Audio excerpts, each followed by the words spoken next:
Sampurasun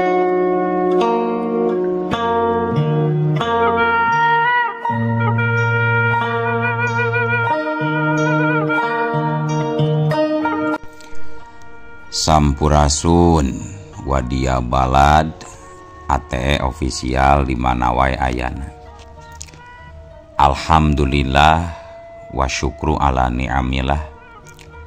Kalayan diwuwuh ku qobul anu maha agung, dibarengan ku pangijabah anu maha kawasa, diiring ku kadeudeuh kanya Gusti anu maha suci.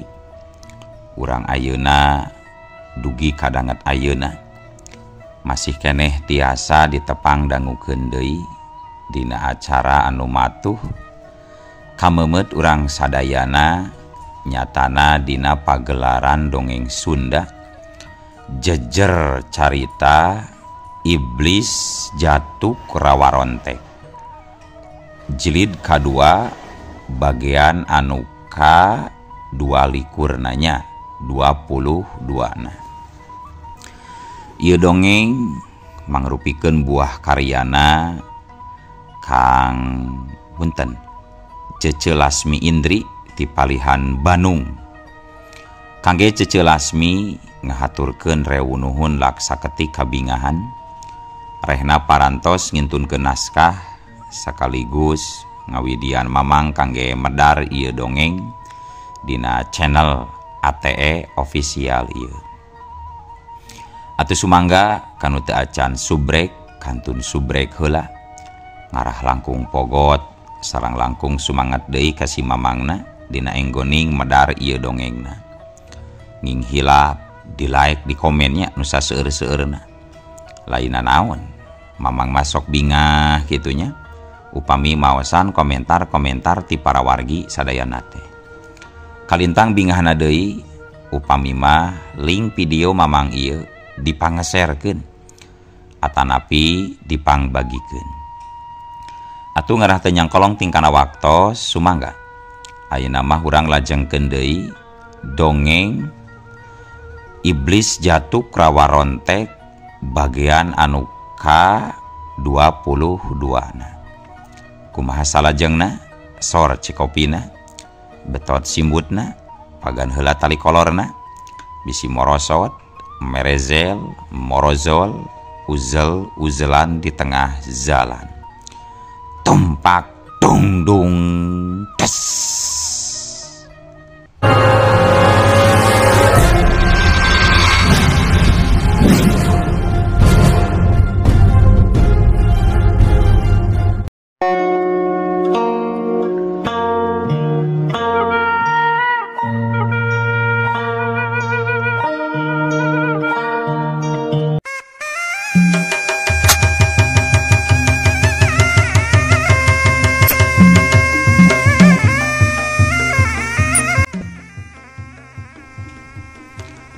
Berak nai bubu hari tangedeprak diuk sila dihandap bangun anu lungse kesang natarang gancang disusut dada ngahegak turun naik ngatur napas minceun ka eungap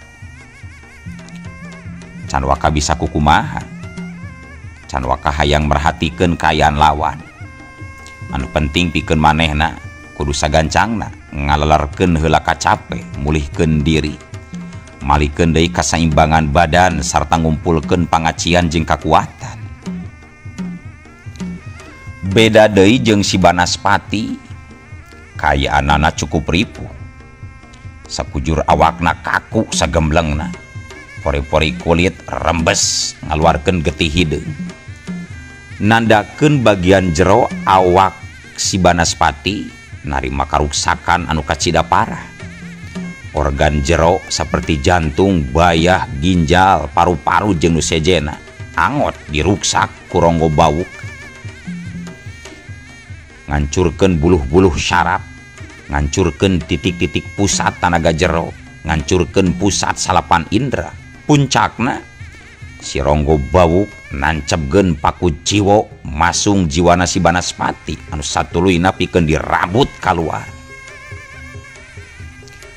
Nilik kayaan gitu cek syariat mah geus bisa dipastikan si Banaspati runtuh eleh jajaten. Sedangkan Bajing Sudraji anu nyaho hasil akhir ngarasa reugeul ngan tetep sagala oge kudu aya kacindekan, kudu aya kapastian anu mutlak nepi ka jucung. Sok sanajan nempo si Banaspati geus ngagoler tapi pikeun Bajing Sudraji bakal aya kejadian anu aneh. Perhatian Bajing Sudraji dibagi dua. Reat ka si Banaspati anu geus ngajelepeng teu usik teu malik nandakeun jiwana geus karabut ku paku jiwona si Ronggo Bawuk. Reat kana Ibu Bu jelantik katempo masih kene ngahegak ngatur napasna.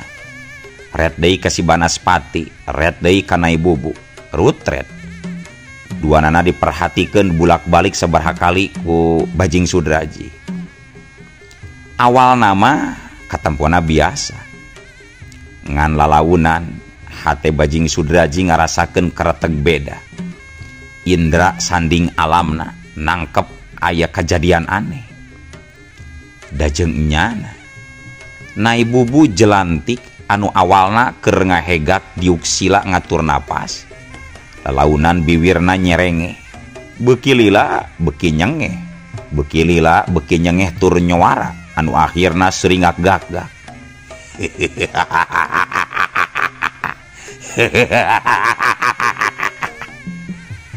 Sairing ngagak-gakna seuri, wujudna Ibu Bu jelantik ngadadak jadi robah jadi wujudna si Banaspati. Sedangkeun anu ngajampana jadi bugang, anu ngabebengkang luhureun lemah malih wujud jadina Ibu Bu jelantik. Nempo kejadian model kitu satingkat Bajing Sudraji oge pasti kaget. Kejadianana di luar nalar akal sehat. Pan geus puguh kasaksian ku sararea yen si Banaspati teh eleh jajaten karabut jiwana ku si Ronggo Bawuk, tapi kiwari kayaanana nah jadi kabalik. Nah jadina Ibu Bu anu ngajampana jadi bugang kapasung jiwana si Banaspati anu diuk keur ngatur napas. Ceuk syariat memang si Banaspati nu eleh jajaten, tapi sajatina kabalik. Nah Ibu Bu jelantik justru anu eleh. Nah Ibu Bu jadi korban salah sahiji ilmu ahengna si Banaspati, nyaeta ilmu tumbal jagalpati. Ilmu aheng anu bisa malikeun tetenjoan jelema, malikeun kaayaan, ngabulak-balik dimensi arah jeung waktu. Awalna si Banaspati memang kateunggel, bisa robah jadi manehna anu neunggel. Awalna si Banaspati dibinasa, tapi bisa robah jadi si Banaspati anu ngabinasa. Teu beda jeung nu karandapan na Ibu Bu jelantik kiwari. Na Ibu Bu nu naraja, tapi sajatina Banaspati anu naraja. Banaspati anu ngajampana jadi bugang, sajatina na Ibu Bu anu ngajampana jadi bugang. Bajing Sudraji can bisa narik kesimpulan ku eta kajadian. Teu hayang loba mikir, teu hayang micenan waktu. Gancang manehna ngacorelat ngabelesat nyerang ka si Banaspati anu masih kene keur diuksila. Corelat jeung Bajing Sudraji ngadorongkeun tenggelan lempeng dibarung ku sora gauran naga. Tenggelan dongkang naga langit ngaleupas meulah angin dihuruk ku aliran opat cakra naga. Barasat si Banaspati anu nangenan kana ayana panarajang dadakan kepek kaget. Manehna bener-bener kasiat nenjo deresna tanaga serangan anu datang. Bajing Sudraji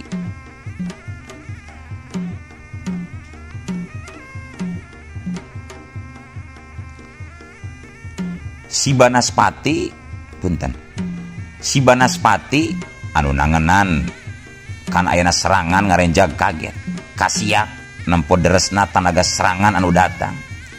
1000 mata iblis na bisa ningali tenggelan Bajing Sudraji mangrupakeun serangan digdaya anu geus mungguh di puncakna jurusan uragan. Atuh si Banaspati teu wani nganggap enteng.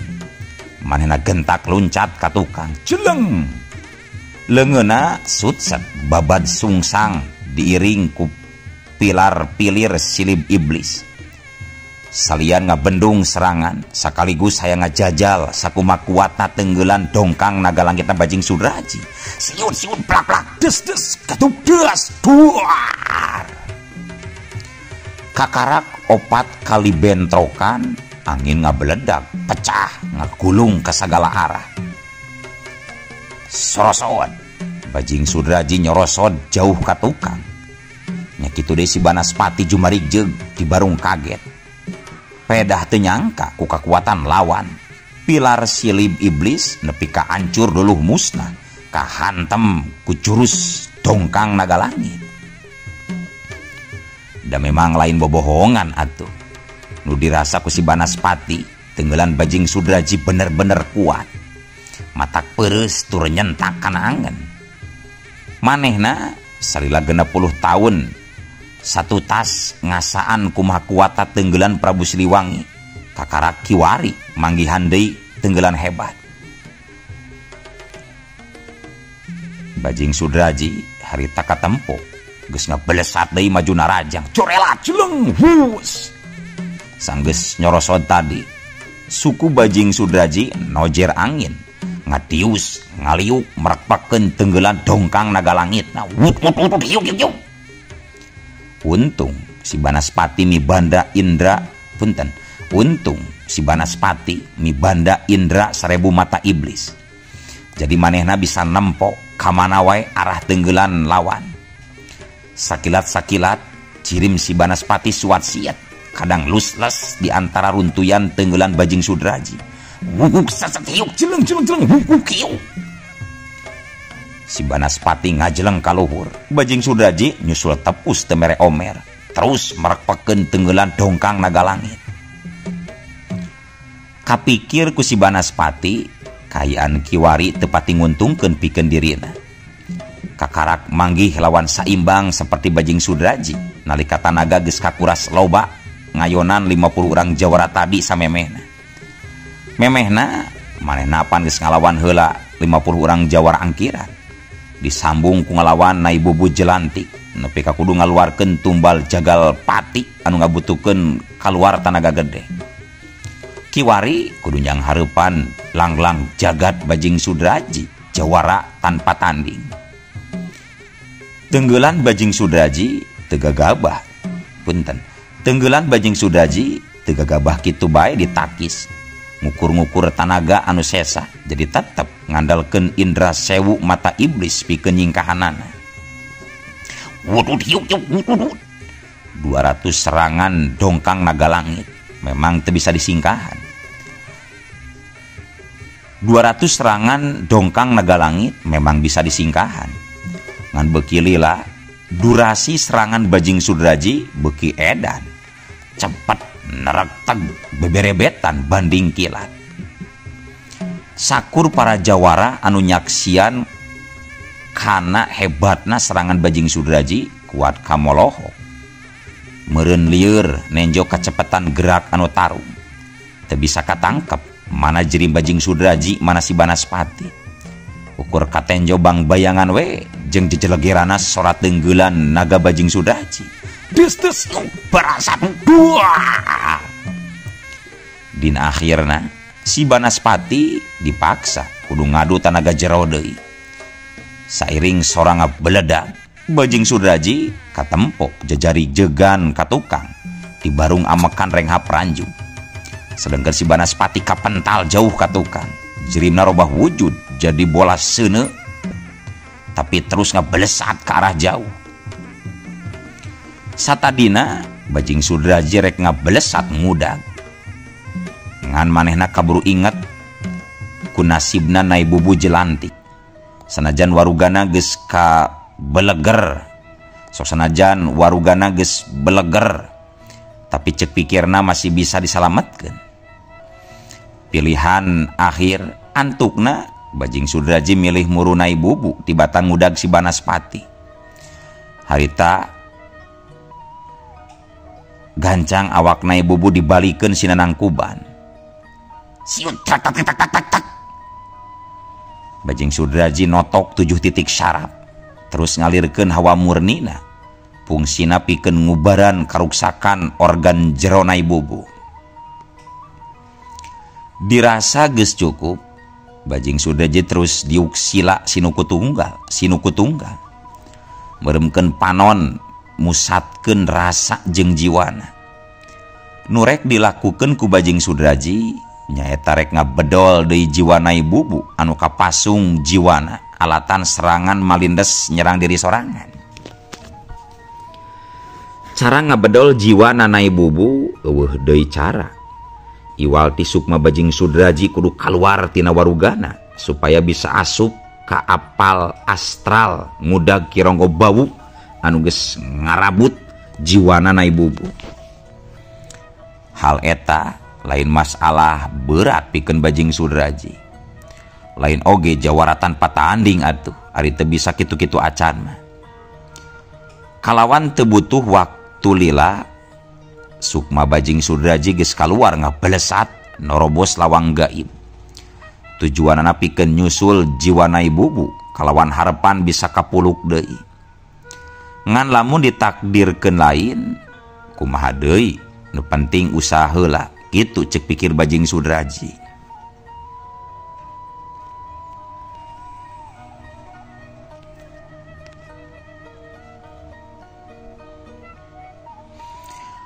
Harita para jawara nu area didinya rabul murunya lampeurkeun. Tekaliwat Raden Suryadinata jeung Ki Panca. Akur ngilu nyampeurkeun. Kabeh can waka kukumaha. Tibang ngadaguan pinu harepan, miharep nyawa nai bubu jelantik bisa kasalametkeun ku tarekahna Bajing Sudraji.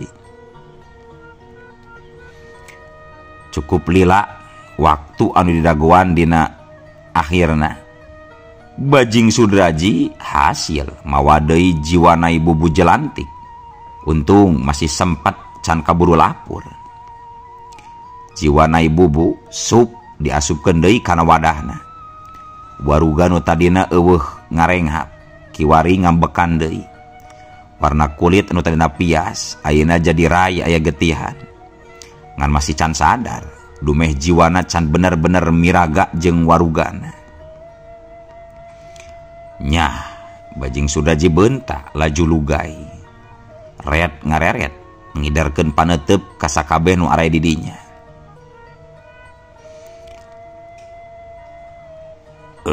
Kumaha Ki Jalak Harupat? Kumaha nasab deui nasib nai bubu? Salamet, tanya Raden Surya ka Bajing Sudraji. Salianti Ki Panca kabeh can aya nu apaleun ka eta jalma. Lamun mah eta teh Bajing Sudraji ngan hajakal Bajing Sudrajina make tergos. Jalma anu kungsi ngeundeurkeun jagat kajawaraan sanusantara 20 tahun katukang. Identitas atau jati dirina masih nyamuni di balik tergos hideung. Coba mun dibuka, pasti kabeh pada karageteun.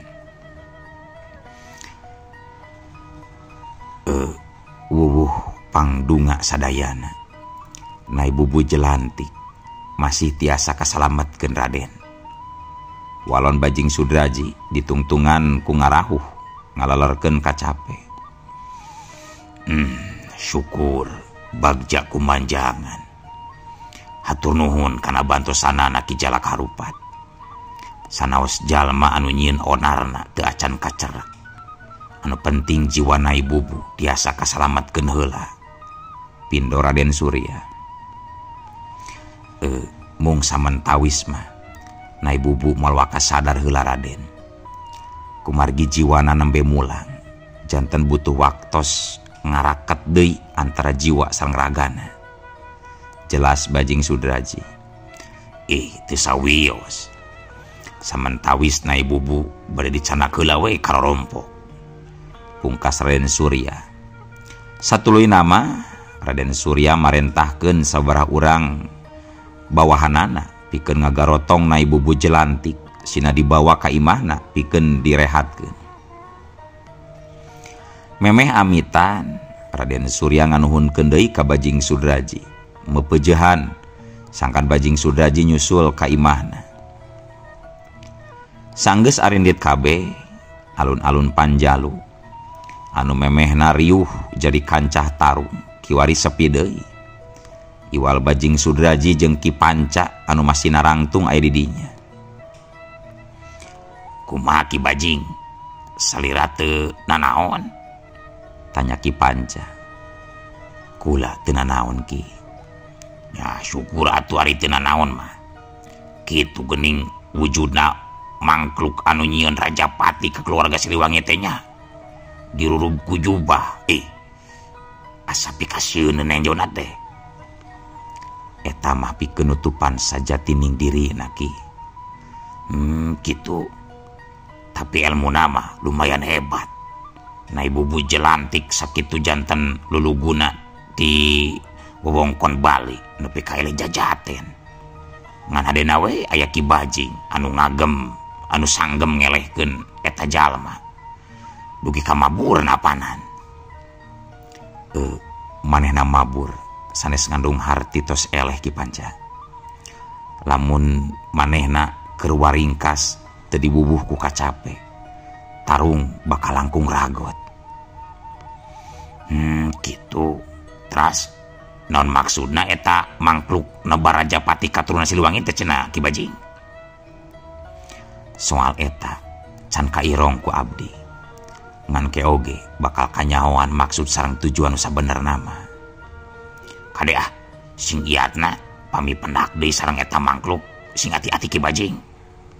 Mohon Ki, hatur nuhun kana perhatosanana. Pungkas Bajing Sudraji. Cag kayaan di wewengkon Panjalu ayeuna urang tinggalkeun heula.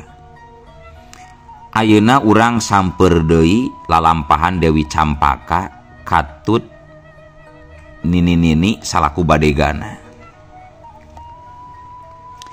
Sakumaha anu geus dicaritakeun ti saanggalna, Dewi Cempaka datang ka Ratara Sunda, maksudna rek maluruh tempat patilasan Prabu Siliwangi nyaeta Buhun Sakera. Ngan pikeun nganyahokeun pernahna di mana ayana Buhun Sakera, manehna kudu hasil heula mukarusiah dina batu giok. Alhasil manehna bisa ngiwat batu giok tina leungeun Andewi sanajan make cara licik ku cara dipaling. Terus kabur jauh tug nepi ka sisi basisir laut kidul. Pangna kitu teh kalakuan Dewi Cempaka pedah kasedak ku eueuh deui jalan. Manehna kudu buru-buru manggihan Buhun Sakera. Eta jalan hiji-hijina supaya manehna selamat jiwa balukar tina nekad nyungsi salah sahiji ilmu Buhun, ilmu kapahing nyatana aji setakrama. Cek pikirna meureun gampang sagampang malikeun dampaleungeun. Tayohna boro-boro kataekan anu aya malah malindes mamala diri. Kitu resikona lamun ngaji ilmu teu make pertimbangan, teu ngukur kakujur, teu ngukur kana tangtung. Loba jalma ilang akal sehatna, loba jalma jol owah alatan muhit ilmu anu teu kataraekan. Para wargi peryogi dijelaskeun sakerdi. Anu dimaksad ilmu Buhun atawa ilmu kapahing teh nyaeta ilmu anu dilarang dipake deui di zaman kiwari. Salah sahiji alasan sabab ilmu kapahing mibanda kakuatan manggulang-mangguling. Bisa nimbulkeun karuksakan rongkah, bisa nimbulkeun mamala kasakumna jalma rea. Teu mandang bulu nu jadi korban lain saurang, tapi bisa ratusan malah ribuan nyawa ngalayang. Kahiji eta alasanana. Kaduana ngaji ilmu kapahing hampir 88% moal bisa kataekan ku jawara zaman kiwari. Contoh satingkat Ki Jalasetra anu hayang ngawasa ajian Muara Braja, pan butuh tenaga tambahan lain saeutik. Di zaman kiwari ukur hiji-hijina jalma anu sanggup nyungsi ilmu kapahing nyaeta Langlang Jagat Bajing Sudraji, salian manehna mah eueuh deui. Ajian Duhung Saptarenyu atawa Kranggan Satrenyu anu paling rongkah nyaeta ajian Pusara Sang Hyang Bandring jeung tutungkusan Satria Naga Jurus Naga Langit Tumpur Bumi hasil disungsi ku manehna mah. Bisa kitu teh sabab Bajing Sudraji didukung ku takdir. Aya gura takdir cikal bakal jadi jawara tanpa tanding. Mun teu kitu mah biheung teuing kataekan eta ajian-ajian kapahing teh. Ayeuna Dewi Campaka nekat seperti kitu, adug-adugan oge moal bisa kataekan. Menang sabaraha peuting Dewi Cempaka jeung si Nini nganjrek di basisir Laut Kidul. Akhirna Rusiah Batu Giok bisa kabuka. Cukang lantaran bantuan mabrana cahaya bulan purnama. Rusiah nu kagambar tuluy disalin digambar deui ku si Nini dina pasir. Kumaha Nini? Rengse teu acani? Tanya Dewi Cempaka. Tos rengse nyi Mas. Sadaya Rusiah tos disalin teh nu kalangkung. Na yakin teu aya nu kalangkung Nini? Cek Dewi Cempaka hayang mastikeun. Yakin nih Mas, yakin. Si Nini merhatikeun deui salinan. Yakin 100% eueuh nu kaliwat atawa beda. Simul Rusiah Batu Giok les-lesan pudar sairing katutupna cangra bulan ku mega hideung. Dewi Cempaka jeung Badegana tenget merhatikeun salinan. Natrat jelas gambar sabaraha gunung. Aya gambar walungan, aya gurat-gurat jalan, aya oge gambar-gambar sasatoan. Rada pajuliwet jadi perlu katalitian. Ari buhun sakerana lebah mana eta teh Nini? Tuh belah ditu nih Mas. Nu di Buludan sareng di Cakraan. Cek si Nini nuduhkeun ka hiji gambar rada besisi. Didinya aya gunung amparan leuweung, di antarana aya Buludan di tengahna gurat cakra. Ke. Kula masih bingung ieu teh Ni. Anu di Buludan Cakra eta tempatna di mana? Terus pernahna kiwari urang aya di mana? Cek Dewi Cempaka uleng kerung halis. Bulak-balik merhatikeun salinan ti luhur ka handap masih baluang. Urang apana nuju aya di pasisir Laut Kidul ieu teh Ni Mas? Nya. Terus pernahna basisir Laut Kidul? Dina gambar eta di belah mana Nini? Duh, Nini oge bingung ieu teh Ni Mas. Masalahna pan urang kakarak ayeuna nincak tatar Pasundan teh teu apal sikluk-siklukna. Contona we eta gambar gunung jiga parahu pan urang mah teu apal gunung naon. Gambar gunung jiga aseupan eta duka daerah mana. Terus eta aya gambar badak daerah mana deui? Nini oge bingung nih Mas. Aduh, balueng keneh kieu carana Nini. Cek Dewi Campaka ngarahu. Terus kumaha atuh ye pilampaheun urang nih Mas? Geus kieu we atuh. Saheula anan Nini geura salin deui eta gambar dina kaen. Keun engke sugan bakal kapanggih pernah-pernahna. Bisi aya nama capek. Sugan geus lalason mah engke pikiran urang bakal cangra.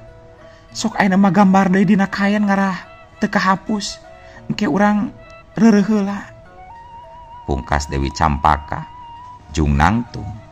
Laju leos we ngaleos. Ngajengkat ti heula muru ka jero guha. Setiap lengkahna nyingkapkeun suku anu lenjang tur mulus bersih taya cedak setik-ketik acan.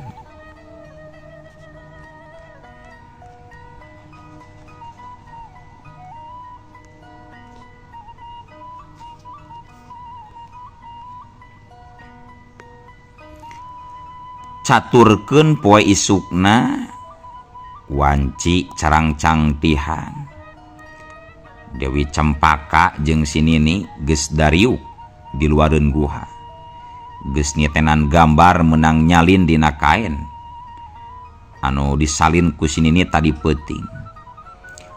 Tapi nalika duanana keur anteng-anteng nitenan gambar-gambar anu menang nyalin tadi peuting. Nah atuh ari ujug-ujug eueuh waktosna kabujeng seep wadia balad ATE official keun atunya ieu dongeng teh urang cekapkeun heula we dugi ka dieu. Insyaallah enjing pageto baris dilajengkeun deui. Atuh ku kitu ku kieuna mamang saja amit mungkur amit mundur ti payuneun para wargi sadayana. Hayu Assalamualaikum warahmatullahi wabarakatuh.